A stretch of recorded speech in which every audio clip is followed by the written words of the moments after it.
오늘 오후에 우리 선교사님 통해 주실 말씀은 마가복음 4장 35절로 41절까지 말씀 제가 봉독하겠습니다. 마가복음 4장 35절로 41절입니다. 성경 봉독 후에 중고등부 특송이 있습니다. 4장 35절로 41절입니다. 59페이지. 그날 저물 때 제자들에게 이르시되 우리가 저편으로 건너가자 하시니 그들이 무리를 떠나 예수를 배에 계신 그대로 모시고 가매 다른 배들도 함께 하더니 큰 광풍이 일어나며 물결이 배에 부딪혀 들어와 배에 가득하게 되었더라. 예수께서는 고물에서 베개를 베고 주무시더니 제자들이 깨우며 이르되 선생님이여 우리가 죽게 된 것을 돌보지 아니하시나이까 하니 예수께서 깨어 바람을 꾸짖으시며 바다더러 이르시되 잠잠하라 고요하라 하시니 바람이 그치고 아주 잔잔하여 지더라. 이에 제자들에게 이르시되 어찌하여 이렇게 무서워하느냐 너희가 어찌 믿음이 없느냐 하시니 그들이 심히 두려워하여 서로 말하되 그가 누구이기에 바람과 바다도 순종하는가 하였더라. 아멘. 오늘 또 우리 중고등부 직계 선배가 되시는 우리 강진수 선교사님이 오늘 또 메시지를 전해주셔서 더 뜻깊다고 생각합니다. 우리 목사 한 수 받으시고 선교사님 오늘 오셔서 메시지 전해주시고 또 필요한 선교 보고도 덧붙이시겠습니다. 나오셔서 말씀 전하실 때 많은 은혜가 임할 줄로 믿습니다. 반갑습니다. 이렇게 목요일 주일 설교에 저를 초대해 주셔서 정말 감사드리고, 제가 2006년부터 이제 네팔로 가서 선교를 시작했는데 근 20년 가까이 되는 기간 동안에 여러분 함께 해주시고, 특별히 최근에 또 목사 안수 받는 그 일까지 같이 관심 가져주시고 기도해 주시고 축복해 주셔서 정말 너무 감사드립니다.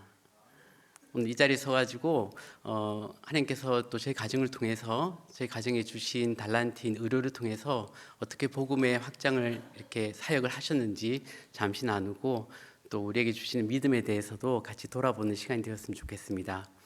우리 슬라이드 먼저 좀 주시겠습니까? 제가 네팔에서 사역했을 때의 어떤 그 보고는 예전에 한번 했던 적이 있고요. 이제 21년까지 2011년도부터 21년까지 파푸아뉴기니에서 저희가 사역했던 것들을 슬라이드대로 다 설명을 하자면 너무 길어지기 때문에 짧게 사진 보시면서 사진만 크게 띄우셔도 될 것 같습니다. 혹시 가능하시면 사진 보시면서 강진수 박금희 선교사님 가정을 통해서 또 이런 사람들에게 의료로 하나님 사랑을 전하고 또 복음에 진전 있게 하셨구나, 그 하나님을 찬양하는 그런 시간이 되었으면 좋겠습니다. 파푸아뉴기니 위치는 저곳이고요. 그 다음 슬라이드. 이렇게 큰 섬의 면적은 저희 남한의 한 4배 정도 되는 큰 섬입니다. 그 다음 슬라이드. 수도에서 저희가 사역하는 우까룸바라는 지역까지 정글로 가려면 1시간 반 정도 작은 경비행기를 타고 가야 되죠. 그 다음 슬라이드. 처음으로 2011년도에 저희 네 가족이 이제 우까룸바라는 사역지에 도착했던 사진입니다. 그 다음 슬라이드. 가면 이제 파푸아뉴기니 말도 배워야 되고 그들의 문화와 이제 여러 가지를 이제 습득해야 되기 때문에 정글 훈련을 하면서 그 사람들과 같이 지내면서 언어도 배우고 그들의 문화를 익히는 시간을 가집니다. 그 다음 슬라이드. 그 다음 슬라이드. 그 다음 슬라이드. 이런 모습으로 또 지낸 적이 있습니다. 그 다음 슬라이드. 전통 이렇게 떡을 만드는 그런 과정이고요. 그 다음 슬라이드. 나무로 밥 해 먹는 것도 처음 해봤고요. 그 다음 슬라이드. 여기는 저희가 있는 그 클리닉입니다. 여기서는 의료 혜택을 받을 수 있는 곳이 저희 선교 병원밖에 없었기 때문에 그 주위 지역 사람들뿐만 아니라 또 파푸아뉴기니 전체에서 사역하시는 선교사님들이 저희 선교 병원에 와서 진료를 받고 가고 하십니다. 그 다음 슬라이드. 이 클리닉 통해서 많은 치료와 회복이 일어났고 특별히 하나님께서 이곳에 온 사람들이 돌보시고 계시다는 그런 증거들을 그분들에게 나타내시고 또 그런 피드백을 받을 때 하나님께서 우리를 이곳에 불러주셔서 살게 하시는 것이 참 영광스러웠던 그런 기억이 있습니다. 그 다음 슬라이드. 계속 넘겨주시면 되겠습니다. 다음. 마을을 방문해서 구강보건 진료도 하고요. 말씀도 전하고 그렇게 했었습니다. 네, 그다음 슬라이드. 제가 파푸아뉴기니에서 특별히 좀 전했던 메시지는, 기회가 있을 때 하고 싶던 메시지는, 예수님께서 우리 안에 주신 복음의 메시지가 용서의 복음이고 회복의 복음인데, 파푸아뉴기니는 아직도 그 서로 보복하는 부족 전쟁이 너무 많기 때문에 그런 안타까움이 있었습니다. 우리가 용서받았듯이 다른 사람들에게 좀 더 용서해 줄 수 있고, 한쪽 뺨을 맞으면 이제 반대쪽으로 돌려대라는 것이 예수님 말씀인데, 그 말씀대로 살아가는 것에 진리와 참된 길이 있고 행복이 있다는 것을 좀 전하려고 했던 그런 곳이었던 것 같습니다. 네, 그 다음 슬라이드. 네, 하람이 큰아들 하람이가 거기서 졸업을 했고요. 네, 그 다음 슬라이드. 네, 지금 하람이는 한 달 전에 이제 제대를 해가지고 다음 학기 복학을 또 기다리고 있습니다. 건강하게 또 군 복무를 잘 마쳤습니다. 하나님께 감사드립니다. 네, 그 다음 슬라이드. 네, 그리고 이제 저희가 기도하는 중에 하나님께서 또 새로운 사역지를 이렇게 보이셔가지고 23년도부터는 베트남을 향하게 되었습니다.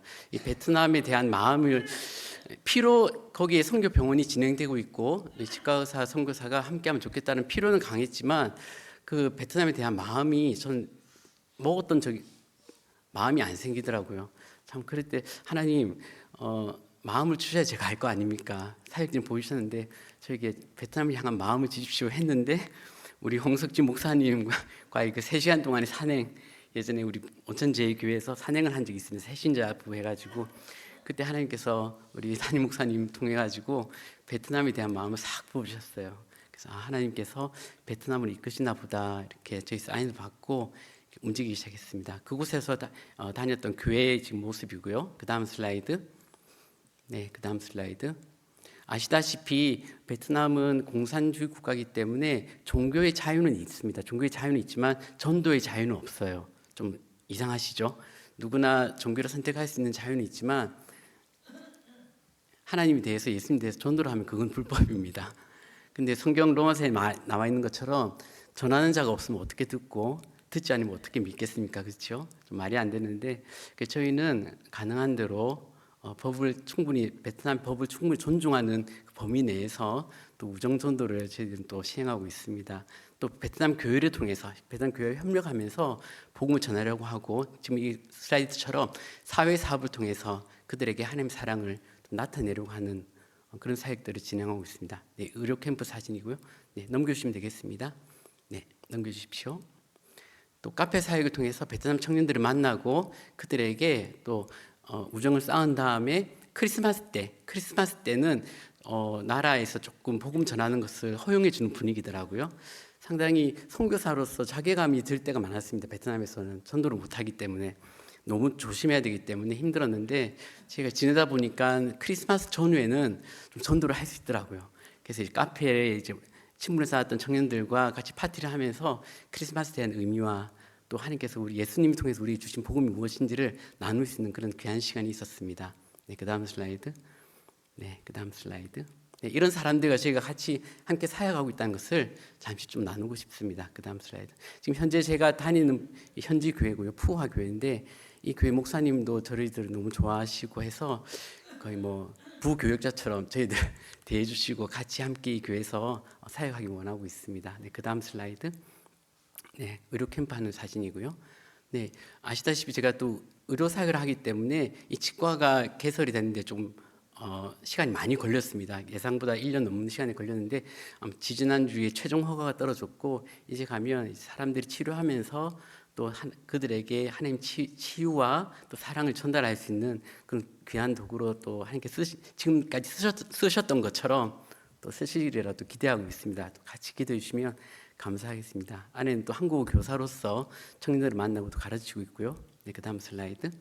네, 작년 크리스마스 때 그 교회 주위에 있는 이웃 주민들 300명이 와가지고 같이 크리스마스 예배도 같이 드리고 복음 메시지도 듣고 선물도 나누고 갔고 그렇게 했었습니다. 네, 네, 그 다음 슬라이드.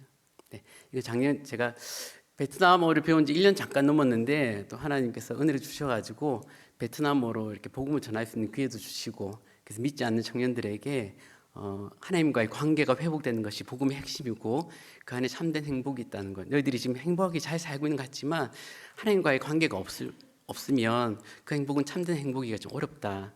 너희들을 정말 사랑하시고 목숨까지 내어주신 그 예수님 사랑과 함께 살아갈 때 너희들이 정말 좀 더 한 단계 업그레이드된 그런 행복을 맛볼 수 있을 거라는 그런 메시지를 전했습니다. 짧게 슬라이드 통해서 여러분들에게 좀 어떤 사람들과 저희가 만나고 있고 사역을 하는지 좀 보여드렸고, 베트남 지금 현재 제가 네팔 말로도 파푸아뉴기니어도 다 이렇게 할 줄 알지만 베트남어로 찬양하는 게 참 기쁨이 있습니다.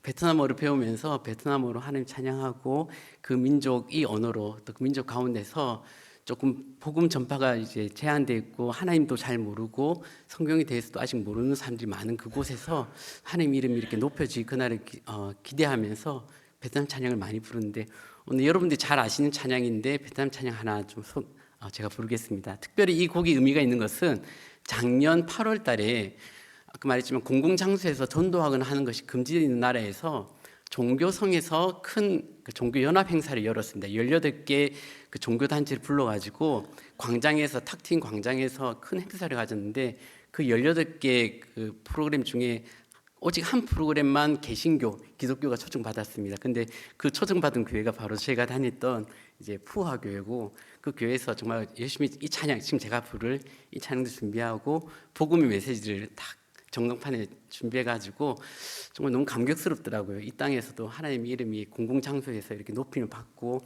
하나님 우리 왕이시고 예수님 통해서 너희들에게 구원을 주신다는 이 복음의 메시지를 공공장소에서 이렇게 전할 수 있다는 것이 너무 감격스러웠던 그런 적이 있습니다.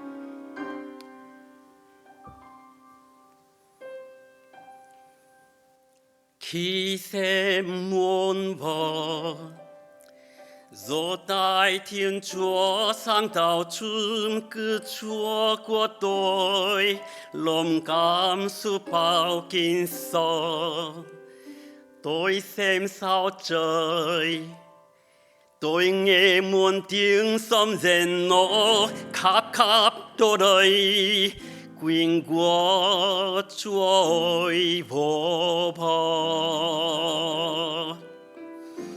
hồn người khen Chúa cứ Chúa tôi đức Chúa trời lớn bởi Chúa Ngài quyền bin thái Ngài hồn người khen Chúa cứ Chúa tôi đức Chúa trời Chúa Ngài đại năng cao cả quyền oai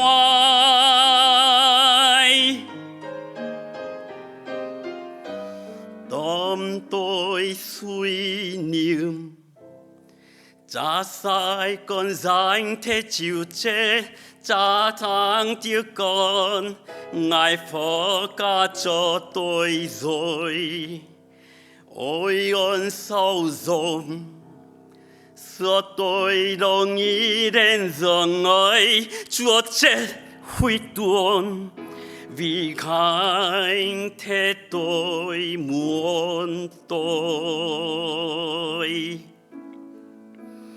나 같은 죄인 살리신 주 은혜 놀라와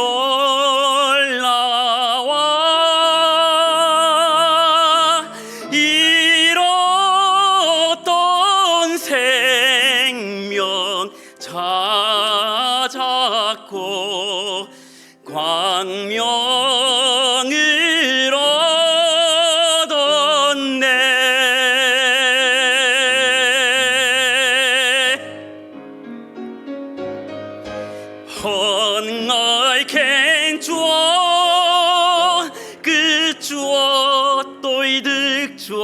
trời lon bòi chuối ngơi quim bin thay ngơi hồn người khen Chúa cứ Chúa tôi Đức Chúa Trời Chúa Ngài đại năng cao cả quyền oai Chúa Ngài đại năng cao cả quyền oai.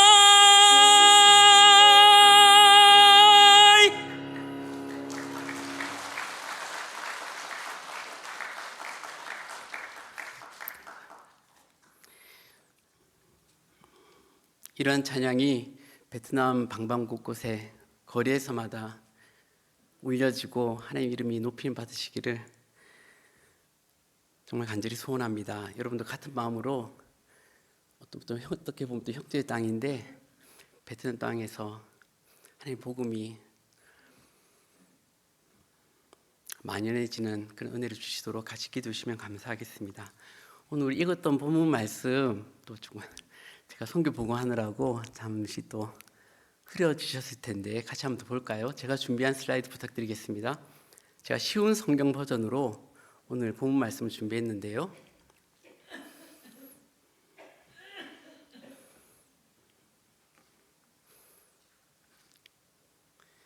있습니까? 그러면 제가 한번 좀 더 읽어드리겠습니다. 그날 저녁이 되자 예수님께서는 제자들에게 말씀하셨습니다. 호수 건너편으로 가자. 그래서 제자들은 사람들을 남겨두고 예수님께서 배에 타고 계신 그대로 모시고 갔습니다. 주위에 있던 다른 배들도 따라갔습니다. 그때 매우 강한 바람이 불어 파도가 배 안으로 덮쳐 들어왔고 물이 배 안에 차게 되었습니다. 제가 읽을 때 이 상황을 한번 생각해 보시고 우리가 영화를 보다 보면 그 주인공이 되는 그런 느낌이지 않습니까? 자기가 지금 그 배에 타고 있다고 생각하고 이 말씀을 한번 더 들어보시면 좋겠습니다. 예수님은 배의 뒤쪽 부분에서 베개를 베고 주무시고 계셨습니다. 제자들이 와서 예수님을 깨우면서 말했습니다. 선생님, 우리가 죽게 되었는데 돌아보지 아니하십니까? 예수님께서 일어나시더니 바람을 꾸짖고 호수에게 명령하였습니다. 조용하여라, 잠잠하여라. 그러자 바람이 멈추었고 호수가 잔잔해졌습니다. 예수님께서 제자들에게 말씀하셨습니다. 어째서 너희가 무서워하느냐? 아직도 믿음이 없느냐? 제자들이 매우 두려워하며 이분이 어떤 분이길래 바람과 파도도 순종하는 것일까? 하고 서로에게 물었습니다. 사실 이 본문에 나오는 이 내용은 마태복음, 마가복음, 누가복음 이 세 복음서에 다 이렇게 나오는 내용이죠. 그만큼 제자들에게는 굉장히 인상 깊고 좀 중요한 그런 메시지가 있는 정말 인상 깊었던 그런 사건이 아닌가 싶습니다. 여러분들이 방금 이 본문 읽을 때 그 상상을 제가 해보라고 말씀드렸는데 여러분들은 이 상황 속에 어떤 것들이 눈에 보이셨습니까? 여러분들이 배에 타 있고 제자들도 있고 성경에서 듣던 제자들도 옆에 있고 예수님이 주무시고 계시고 갑자기 바람과 파도가 엄청나게 크게 불어닥칩니다. 배는 엄청나게 크게 휘청이고 물이 막 들어와서 잠기게 되었습니다.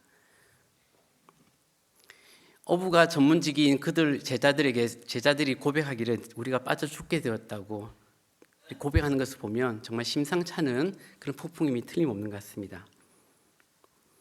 이런 풍랑 속에 있는 배 속에 있는 우리의 모습은 우리 각자 지금 현재를 살아가는 우리 처한 모습과 크게 다르지 않다고 봅니다.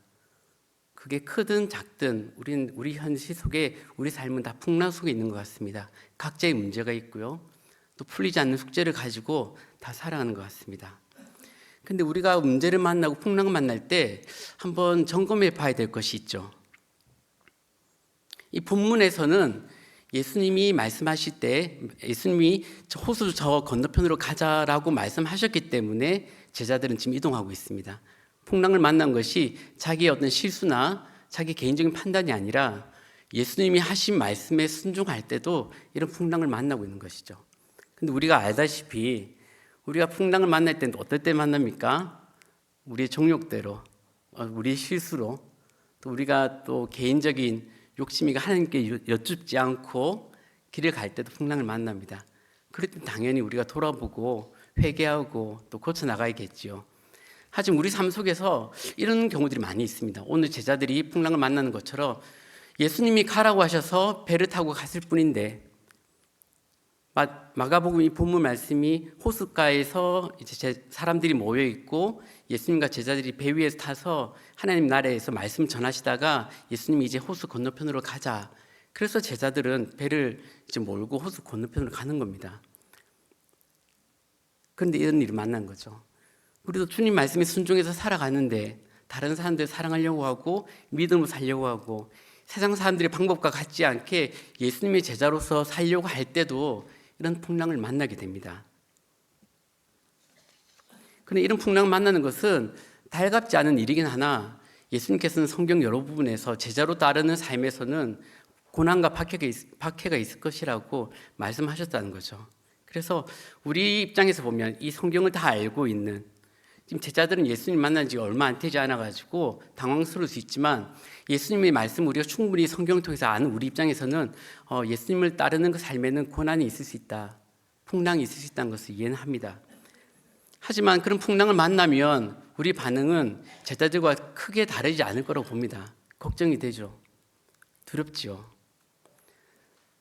제가 어떤 영화를 보면서 상당히 당황스러운 것은 뭐냐면 어떤 영화에서 주인공이 죽게 되었어요. 생명 위협을 받고 어떤 살인 위협을 받을 때 그 주인공이 그 대적하는 사람들을 다 이렇게 죽이면서 처단하면서 그 영화를 이렇게 끌고 나가서 봅니다. 그런데 제가 그 영화를 보면서 어떤 생각이 들었냐면 주인공 생명 한 사람은 괜찮고 다른 사람들 생명은 다 저렇게 죽어도 괜찮은 것인가? 생명의 가치는 비슷할 텐데 사람이 죽음 앞에서 자기를 방어하고 하는 것들은 다 정당화되는 그런 영화. 우리도 같이 감정이입해가지고 그래 내가 살려면 저 사람을 또 처리해야지 제가 설교 시간에 용어가 적은지 모르겠는데 저 사람 죽여야지 내가 산다. 우리가 또 그것을 당연하게 생각하기도 하고 인정해주기도 하는 것 같습니다. 아무튼 생명의 위협을 받을 때 우리는 되게 그 두려워하고 우리가 살기 위해서 몸부림을 치게 돼 있는 것이죠. 제자들 역시 그랬습니다. 예수님에게 이렇게 이야기하죠. 우리를 돌아보지 않는다고 원망을 하기 시작합니다. 이 반응이 자연스러운 반응일 수 있지만 만약 제자들이 예수님이 어떤 분이신지를 제대로 알았다면 반응이 조금 달랐을 거라는 생각이 듭니다. 지금 그 배 위에 누가 있습니까? 예수님이 있으시죠. 아까 제가 이 상황을 상상해 보자라고 했을 때 여러분들 눈에 우리 눈에 풍랑만 보이고 물이 차오르는 그 상황만 보이고 어떻게 할 수 없는 그 상황만 보인다면 오늘 이 설교 말씀 이 시간 통해서 여러분들의 눈에 선명하게 예수님이 보이기 원합니다. 주무시고 계시지만 그 배에 함께 하시는 예수님이 보이기를 축원합니다. 우리 배에는 예수님이 함께 계십니다. 우리 삶에는 하나님이 함께 동행하십니다. 하나님을 따라가는 그 삶에 풍랑이 올 수 있습니다. 우리가 죽을 것 같고 도저히 헤쳐나갈 방법이 없을 듯한 그런 상황들이 올 수 있습니다. 하지만 우리가 분명히 기억해야 될 것은 그 상황에 예수님이 함께 하신다는 것입니다. 예수님이 주무시고 계십니다. 제자들은 답답했겠지요. 왜 이런 상황에서 가만히 침묵하고 계시는가? 그래도 된다라고 판단해서 예수님 그러시지 않으셨을까요? 호수로 건너가자 하신 그분 말씀이 곧 현실로 이루어지는 그 능력 있는 말씀이라면 예수님이 주무시고 계셔도 풍랑이 아무리 불어도 배에 물이 차도 배는 건너갈 수 있지 않았을까요?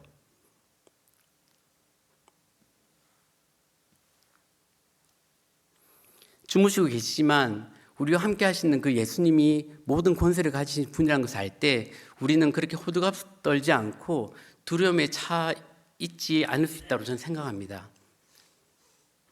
우리가 풍랑 가운데 있는 배 안에 있다 하더라도, 우리가 해결할 수 없는 어떤 어려움이 닥쳐 있다 하더라도 우리와 함께 하시는 그 예수님, 천지에 창조주시고 모든 것을 다 가능하게 하시는 예수님을 믿는다면 우리는 좀 더 잠잠하게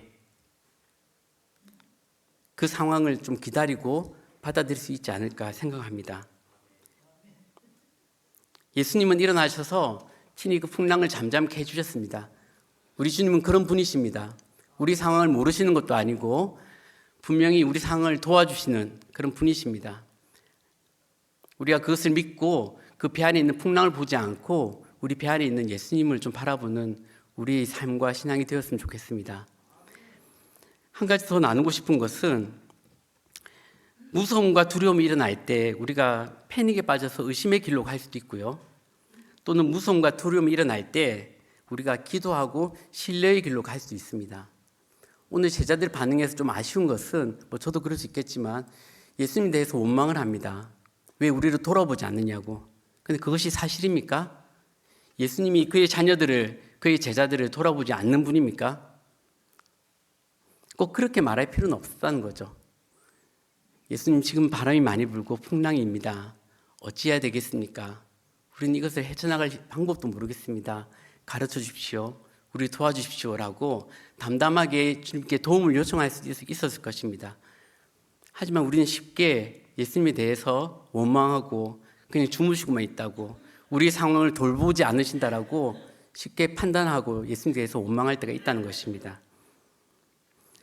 우리가 선택할 수 있다면 두렵고 무섭고 환란이 오는 상황이 있을 때 기도와 신뢰의 길로 갈 수 있었으면 좋겠습니다. 특별히 우리가 그런 어려움에 만났을 때 우리 그 어려움이 우리의 기대대로 풀리지 않는다 하더라도, 이것이 마지막 메시지인데요, 우리가 설령 풍랑 때문에 바다에 빠져 죽는다 하더라도 말이죠, 그 상황을 허락하신 그 하나님께서 우리를 돌보시고 있다는 그 사실, 우리를 향한 그 사랑은 결코 변하지 않는 사실을 우리는 믿을 수 있었으면 좋겠습니다.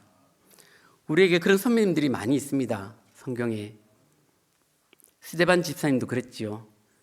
하나님 때문에 복음을 전하다가 순교하실 때 당연히 그 상황에서 좀 구해주시고 돌을 맞아도 또 살아나는 그런 이들을 또 허락해 주시기 우리는 기대했지만, 하나님은 그 스데반 집사님에게 순교를 허락하셨습니다. 지금 이 땅에서 일어난 많은 안타까운 일들 가운데 우리가 기도하지만 하나님은 그 선하시고 완전하신 뜻 가운데 우리의 기도와는 또 다르게 역사하실 때도 있다는 것이죠.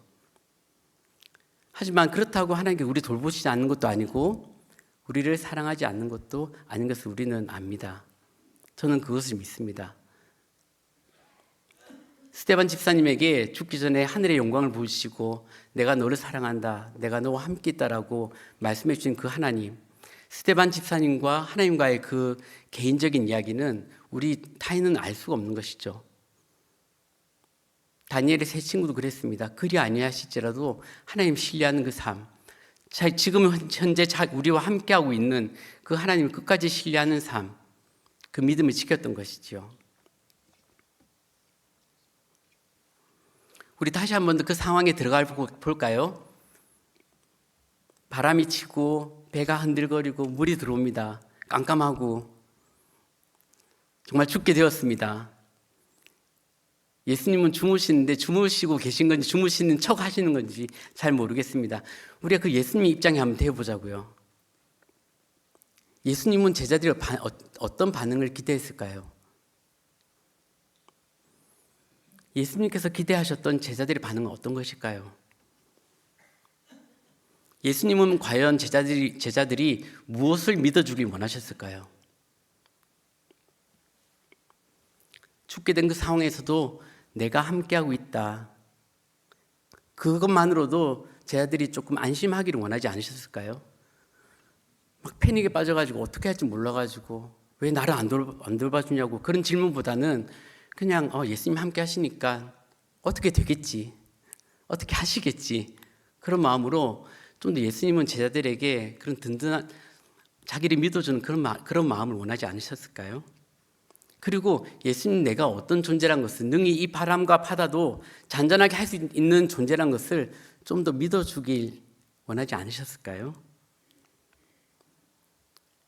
그 설령 뭐 배가 빠져서 죽는다 하더라도 로마서에 있는 말씀처럼 그 무엇도 우리를 향한 하나님 사랑에서 끊을 수 없다는 그 진리가 사실이라는 것을 제자들이 좀 더 믿어주기를 원하지 않으셨을까요?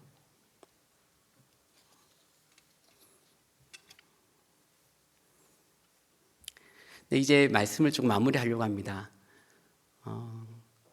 다들 여러분들도 삶의 여러 가지 풍랑으로 배가 많이 흔들거리고 정말 좀 죽게 되었다라고 느끼는 그런 상황도 있을 줄 압니다. 그런데 저도 마찬가지입니다. 사실은 여러 가지 문제들이 있고 아직 해결되지 못한 것들도 있고 불확실한 미래 가운데 하루하루 하나님 말씀 순종해서 살아갑니다. 하나님 말씀 순종해서 선교 사역을 하는 저에게도 과거에 많은 어려움들이 있었습니다. 건강의 어려움도 있었고요. 실제로 죽음의 위기도 있었고요. 여러분과 다 나누지 못했지만 있었습니다.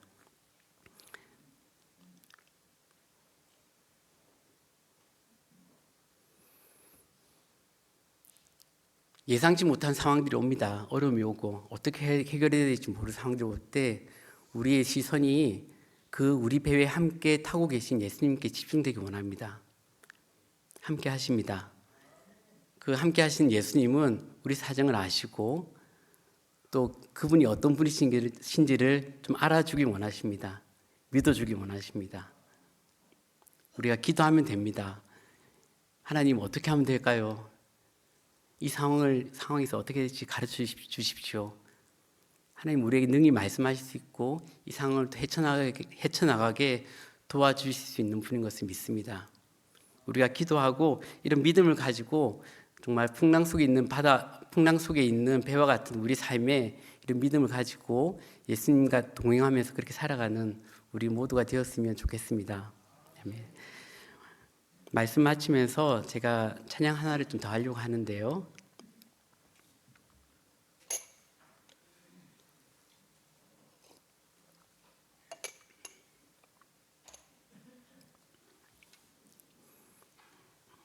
세 번째 선교지인 베트남에 갈 때 하나님께서 주셨던 찬양이고 많이 좀 믿음이 흔들리거나 어려울 때 이 찬양이 참 저에게 많이 힘이 되고 또 마음을 좀 다잡아주는 그런 찬양인 것 같습니다. 이 찬양 제가 부를 때 여러분도 다 마음으로 같이 하나님께 찬양하고 또 아멘으로 또 화답해 주셨으면 감사하겠습니다.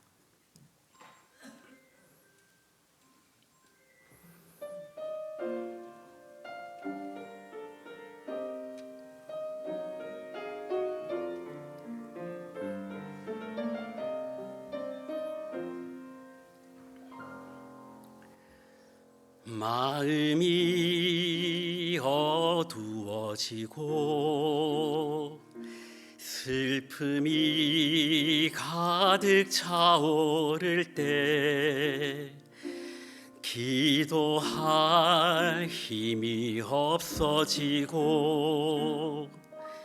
무엇으로도 채울 수 없을 때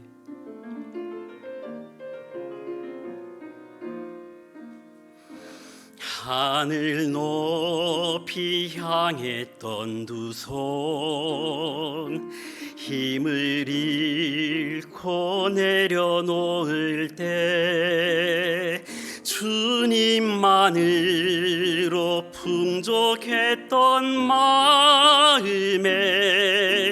거센 바람 몰아칠 때에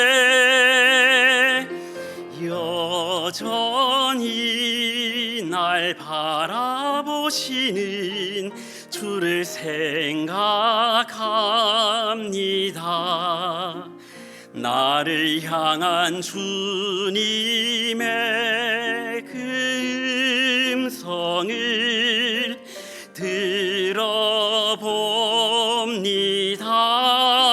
들어봅니다. 내가 너를 기억하노라. 내가 너의 아픔 아노라. 강하고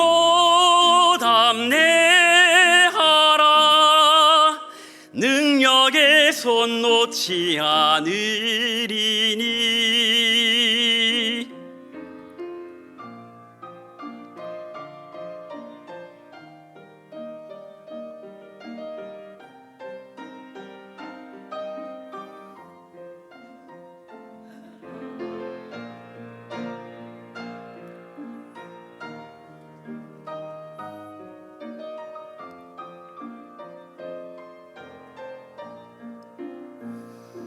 마음 다해 드리는 찬양 주께 드리는 사랑이요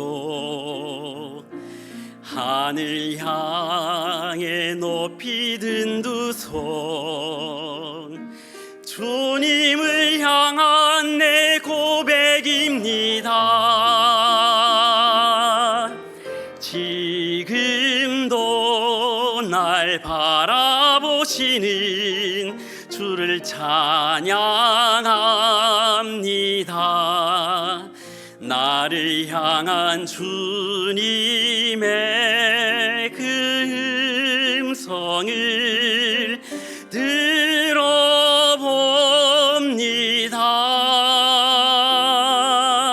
내가 너를 기억하노라. 내가 너의 마음 아노라. 강하고 담대하라. 능력의 손 놓지 않으리니 강하고 담대하라.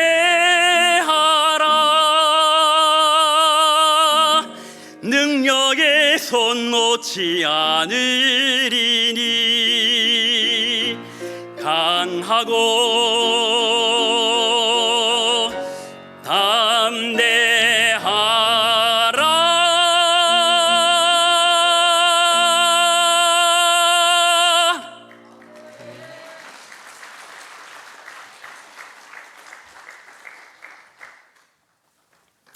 우리 한번 기도하겠습니다.